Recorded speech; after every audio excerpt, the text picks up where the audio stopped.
3টা 15 মিনিটে সময় দিয়েছিলেন ডাক্তার এজেডএম জাহিদ হোসেন। আমরা দেখলাম 3টা 20-এর দিকে জুবাইদা রহমান তিনি প্রবেশ করেছেন, যে কারণে কিছুটা বিলম্ব হয়েছে। আমরা দেখতে পাচ্ছি এজেডএম জাহিদ হোসেন তিনি আসছেন। আমরা আমাদের দর্শক যারা রয়েছে স্টার নিউজে একটু দেখানোর চেষ্টা করছি। আমরা দেখতে পাচ্ছি যে ডাক্তার এজেডএম জাহিদ হোসেন তিনি এখানে আসেন এবং বেগম জিয়ার যে সবশেষ শারীরিক অবস্থা, তাকে লন্ডন নেওয়া হবে কিনা কিংবা সেই রকমের সক্ষমতা তিনি অর্জন করেছেন কিনা সেটি তিনি জানাবেন। তো আমরা যে জন্য অপেক্ষা করছিলাম, আমরা এখন তার কাছ থেকে জানতে চাইব আর কি, তিনি জানাবেন।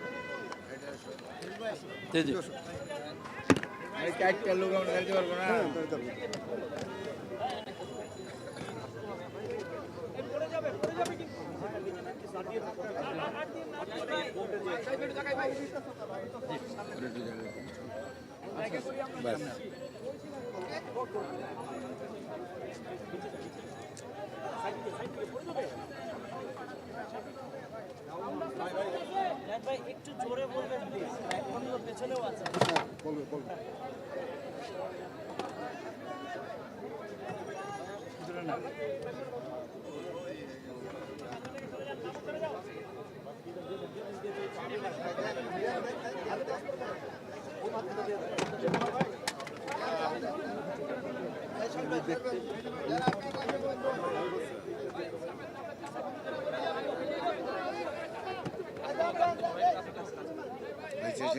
শেষ করে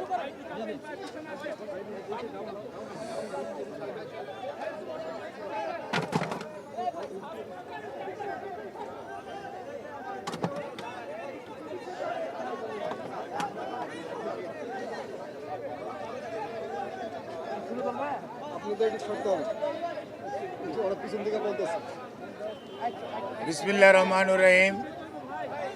উপস্থিত সাংবাদিক ভাই ও বোনেরা, আসসালামু আলাইকুম।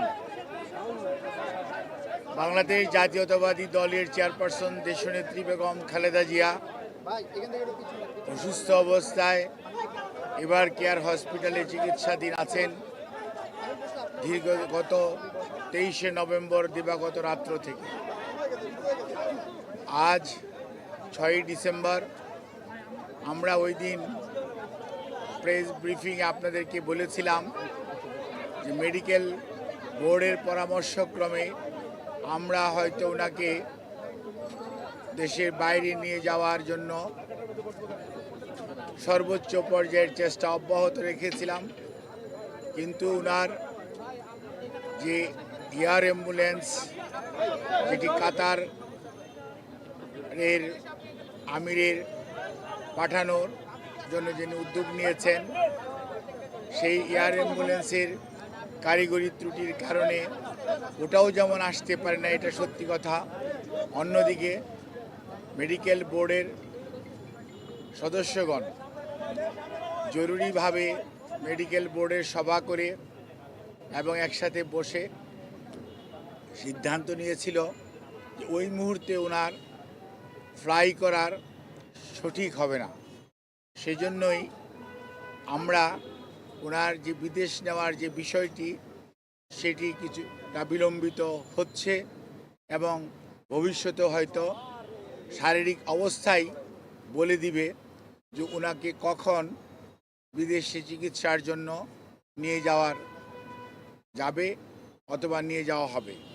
কাজেই এখন আমাদের মেডিকেল অ্যাম্বুলেন্স সবসময়ই প্রস্তুত আছে, কিন্তু প্রস্তুত থাকলেও সর্বোচ্চ পর্যায়ে দেশনেত্রী বেগম খালেদা জিয়ার সুচিকিৎসা এবং ওনার সেফটি অ্যান্ড সিকিউরিটি অর্থাৎ চিকিৎসাগত দিক থেকে এইটি অত্যন্ত প্রাধান্য পাচ্ছে সর্বত্রই।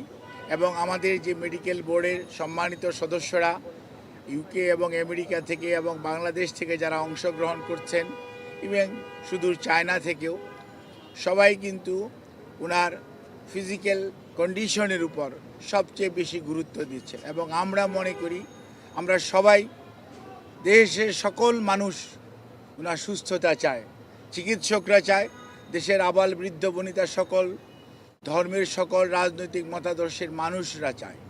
কাজেই যেহেতু ওনার স্বাস্থ্য আমাদের সর্বোচ্চ অগ্রাধিকার, সেজন্য আমাদের ভারপ্রাপ্ত চেয়ারম্যান সার্বক্ষণিকভাবে জনাব তারেক রহমান সাহেব এটি যেমন তদারকিও করছেন এবং এ ব্যাপারে চিকিৎসকদের মতামতকেই উনি সবচেয়ে বেশি অগ্রাধিকার দিচ্ছেন।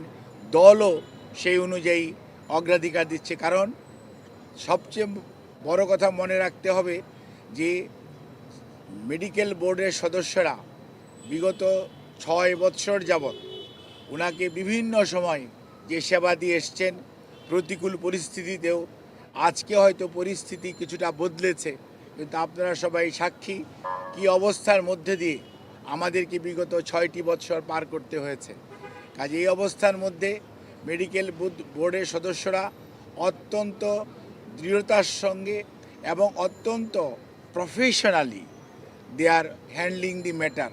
অর্থাৎ আমাদের যে এইখানকার যে শুধু যে দেশের চিকিৎসকরা এটার সাথে ইনভলভ তা ভাবার কোনো কারণ নেই। আমি সব সময় আপনাদেরকে মেডিকেলের সদস্যদের নাম সব সময় বলেছি, আমি আবারও আজকেও বলতে চাই যে আমরা প্রফেসর ডক্টর শাহাবুদ্দিন তালুকদার এখানে উনি আছেন, এখানে ডক্টর এজেড সালে আছেন, ডক্টর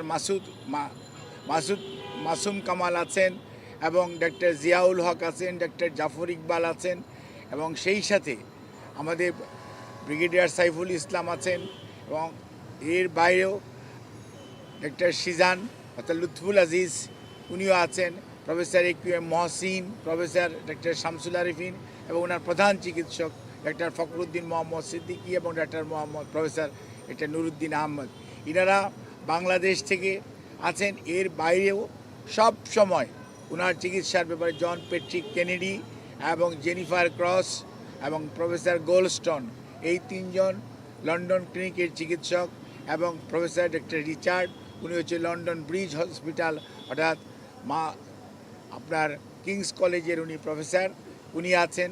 শাকিল ফরিদ পেপোয়ার্থ ক্যামব্রিজ যে কার্ডিওলজি সেন্টার সেইটার সাথে জড়িত আছে এবং প্রফেসর গার্বি উনি হচ্ছেন একজন আপনার কার্ডিওলজিস্ট যিনি ভ্যালভুলার হার্ট ডিজিজ হ্যান্ডেল করেন, উনি এটার সাথে সম্পৃক্ত আছেন।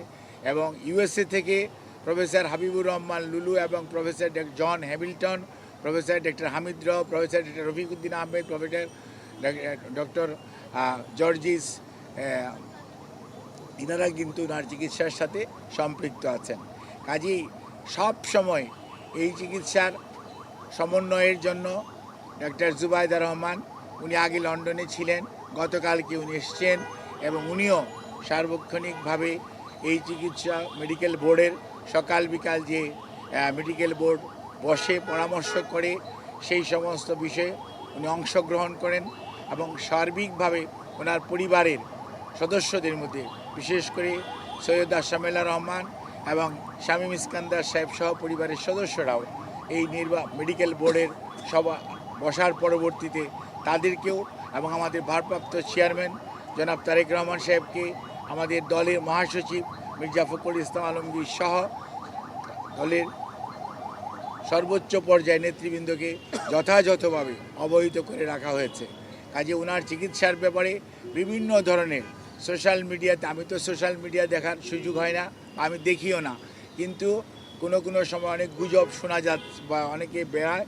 আমি সবাইকে অনুরোধ করব, দয়া করে দেশনেত্রীর এর প্রতি যদি আপনাদের শ্রদ্ধা এবং ভালোবাসার নিদর্শন স্বরূপ বিনীতভাবে অনুরোধ করব, আপনারা দয়া করে যে শর্ট ফ্যাক্ট এটার বাইরে কেউ গুজব ছড়িয়ে মানুষকে দয়া করে বিভ্রান্ত করবেন না এবং শুধুমাত্র আল্লাহ রাব্বুল আলামিনের কাছে দোয়া করেন, আল্লাহর অশেষ সহমতে সব সময় উনি এসছেও প্রতিকূল অবস্থা থেকে আল্লাহ ওনাকে সুস্থ করেছেন। আপনাদের সবার দোয়ায় আমরাও এবার এবং মেডিকেল বোর্ড অত্যন্ত আশাবাদী যে এবারও ওনার যে শারীরিক জটিলতা এটা থেকে আপনাদের দোয়া এবং আল্লাহর অশেষ মেহেরবানিতে ইনশাআল্লাহ দেশনেত্রী বেগম খালেদা জিয়া সুস্থ হবেন।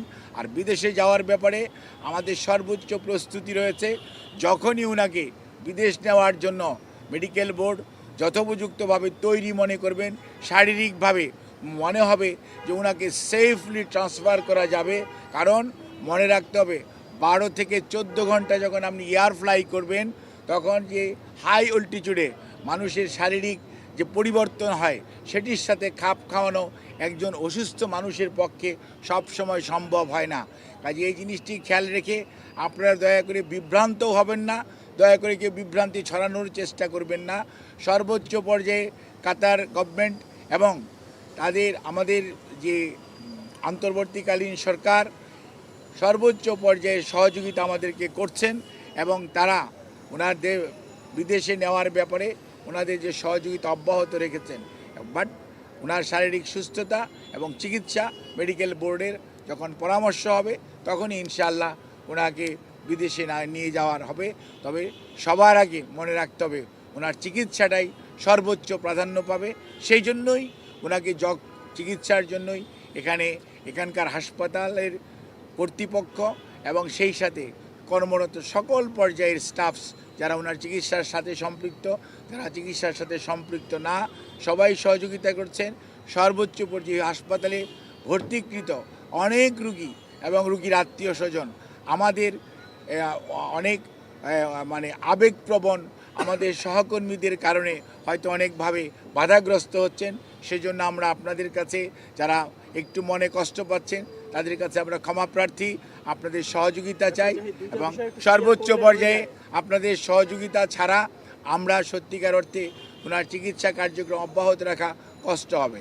এই কথা বলি আমি আমার বক্তব্য শেষ করছি। কেমন আছেন আর আপনাদের লন্ডন যাওয়ার ব্যাপারে সিদ্ধান্ত এই দুটো একটু আপনি দয়া করে আমার বক্তব্য পুরোটা আবার রিওয়াইন্ড করে শুনবেন, সেখানে আমার বক্তব্য সব উত্তর আছে, দয়া করে কাইন্ডলি শুনবেন। আপনাদের সবাইকে ধন্যবাদ।